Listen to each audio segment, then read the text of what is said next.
All right, in this PowerPoint, I'm going to go over some things about the shoulder. The final exam is very shoulder heavy, meaning there's a lot of questions on the shoulder on the final exam. So I'm going to try to go over some of that specific stuff in the slideshow today. First thing I want to talk about is FOOSH. Write down FOOSH in your notes. F-O-O-S-H. And FOOSH stands for fall, on, out, stretched, hand. And FOOSH is a very common mechanism of injury for upper extremity injuries. Particularly, it's going to be a cause of injury for wrist fractures. Another injury that is very common is wrist sprains. We have forearm fractures, especially associated with deformities. And FOOSH will also be a major player in a lot of elbow dislocations.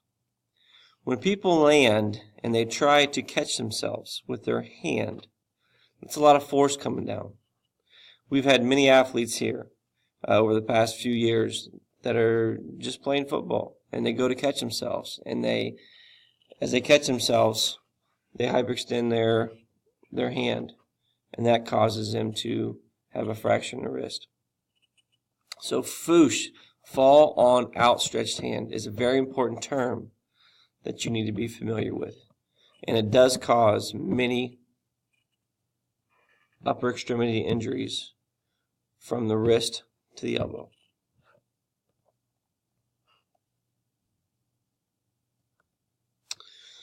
Next thing, I got this diagram of the hand. And on the bottom you can see it says anterior view of the left hand, anterior view, posterior view of the left hand. So the one on the right is looking at the top of your left hand. As you can see, the hand, just like the foot, if you think of the thumb as the big toe, the thumb only has 2 phalanges. Every other finger, 2, 3, 4, and 5, all have distal, middle, and proximal phalanges. The metacarpals are very similar to the metatarsals. The metacarpals are named 1, 2, 3, 4, and 5. There are 8 carpal bones. And the carpal bones would be related to the tarsal bones in the foot, but the carpal bones. I want you to write down this analogy. And it's up on the board in black if you want to see it, unless Mr. Eubanks erased it. But the analogy is, looking from here, she, scaphoid, looks, lunate, to, triquetrum, pretty, pisiform, come back over here, trapezium, to, trapezoid, catch, capitate, her, hamate. So the way I remember the carpal bones of the hand is she looks too pretty, try to catch her. Now you may want to pause that video and write that down. There's 8 bones in there. All of those bones are held together with very tiny ligaments. So wrist sprains are a very common injury that occur from a FOOSH also. It's very hard to determine whether or not it is a sprain of the wrist or if it is a fracture of the wrist when they have pain in the wrist.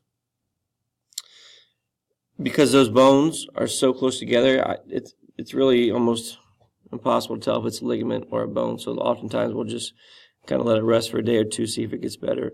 Ligaments often, if it's minor, will get better over a couple of days, whereas the bones really won't.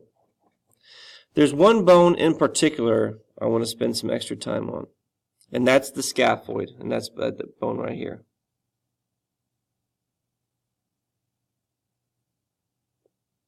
If you feel on the medial side of your thumb, there are just proximal to the metacarpal,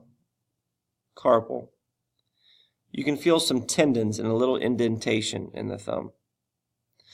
That little indentation is called the anatomical snuff box. It's called the anatomical snuff box because baseball players used to take snuff, and that's basically chew, and pack it in there. A baseball player's hand is usually very defined, and there's usually a pretty large indentation. They pack that snuff in there before they chew it. So that's why it's called the anatomical snuff box.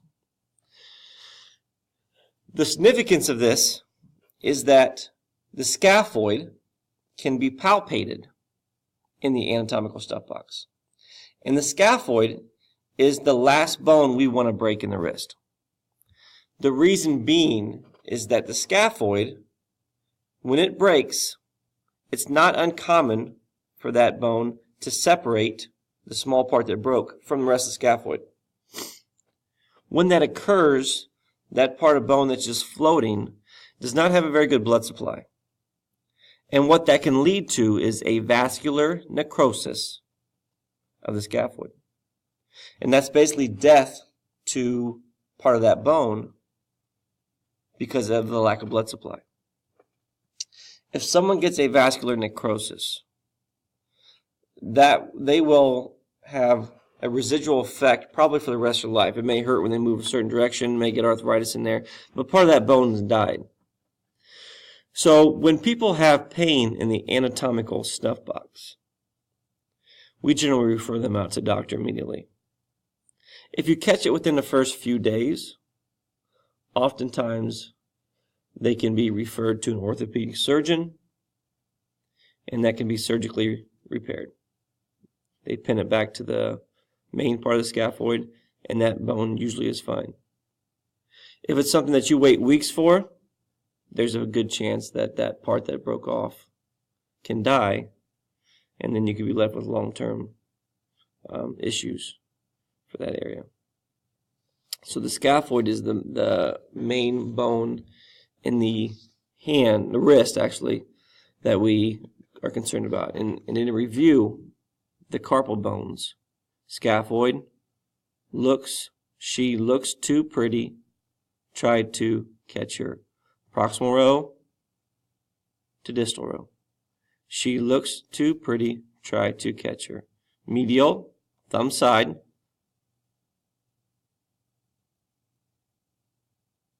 Lateral. I should just say thumb side, not medial. Thumb side, scaphoid. Thumb side, scaphoid. She looks too pretty, try to catch her. So the thumb side is always scaphoid. So if you're looking at it on top, thumb side is where the scaphoid is. Flip your hand over, thumb side is where the scaphoid is, because the wrist bones move with the hand as we pronate and supinate in the forearm.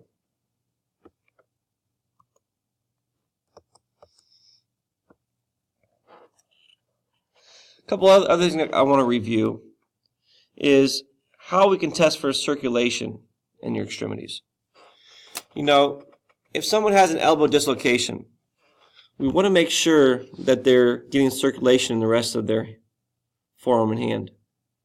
One way to do that is to take a pulse. So taking a pulse is a good way to tell if there's circulation distal to the injury. Another way is to check capillary refill. Capillary refill is when you take your finger and you press down on the thumb fingernail. Everybody do it. Press down on the thumb fingernail. It'll turn white. When you let go, it should turn red again. You want to do it on both sides.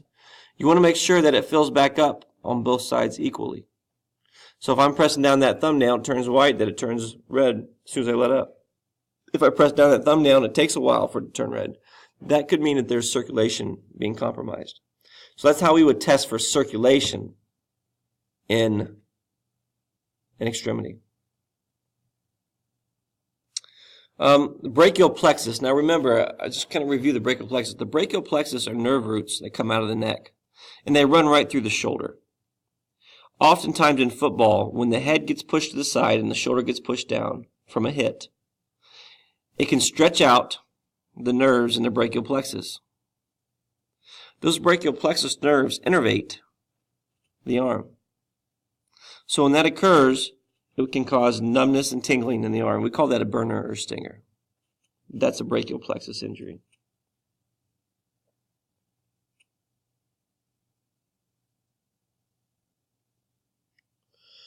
The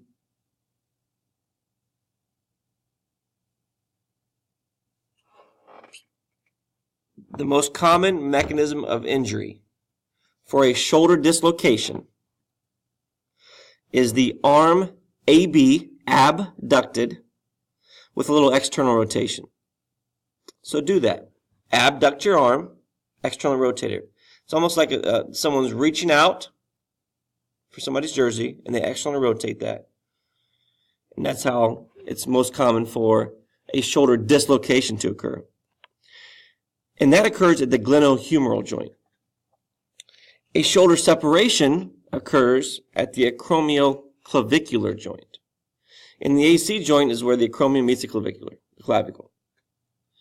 So that often occurs from a force to the top of the shoulder, which is very common in football, where you're hitting somebody and you get the force to the top of the shoulder, and it stretches out those ligaments of the AC joint.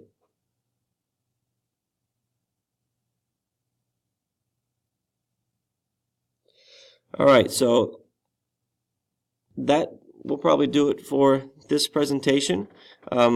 Please make sure you took notes, especially over the shoulder dislocation, FOOSH. I guarantee you'll see FOOSH many times again.